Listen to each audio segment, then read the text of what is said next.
કડી તાલુકાના બોરીસણા ગામમાં health checkup camp બાદ દર્દીઓને ખ્યાતિ હોસ્પિટલમાં સારવાર માટે બોલાવ્યા હતા। જો કે અહીં દર્દીના પરિવારને જાણ કર્યા વિના 19 લોકોની એન્જિયોગ્રાફી અને એન્જિયોપ્લાસ્ટી કરી નાખી। આમાંથી 2 લોકોના મોત થયા છે। આ તમામ ઓપરેશન ડોક્ટર પ્રશાંત વજીરાણીએ કર્યા હતા।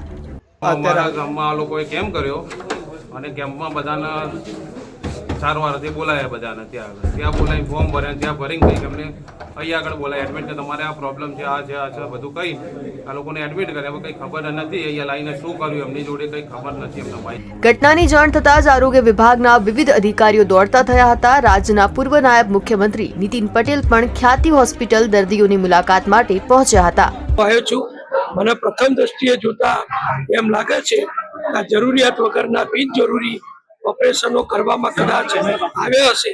આવા નિષ્ણાત ડોક્ટરોનો અભિપ્રાય લેવો જરૂરી છે, પણ ઓપરેશન કરી દીધા હોય એનો પણ વાંધો નથી, પણ મૃત્યુ થઈ જાય એ થોડું વધારે પડતું છે।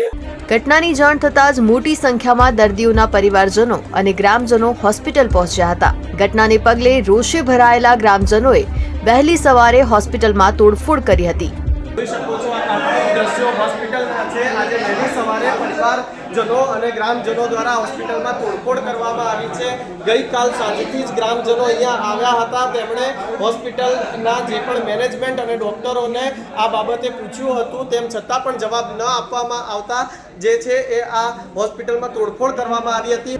આ અંગે રાજ્યના આરોગ્ય મંત્રી ઋષિકેશ પટેલે ટ્વીટ કરી કહ્યું કે ખ્યાતિ હોસ્પિટલમાં બનેલી કથિત ઘટના ખૂબ જ ગંભીર છે।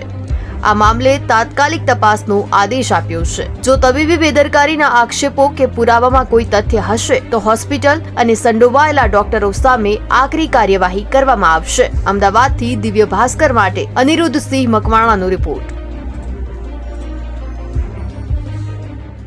શેર એન્ડ ડાઉનલોડ કરો દિવ્ય ભાસ્કર એપ।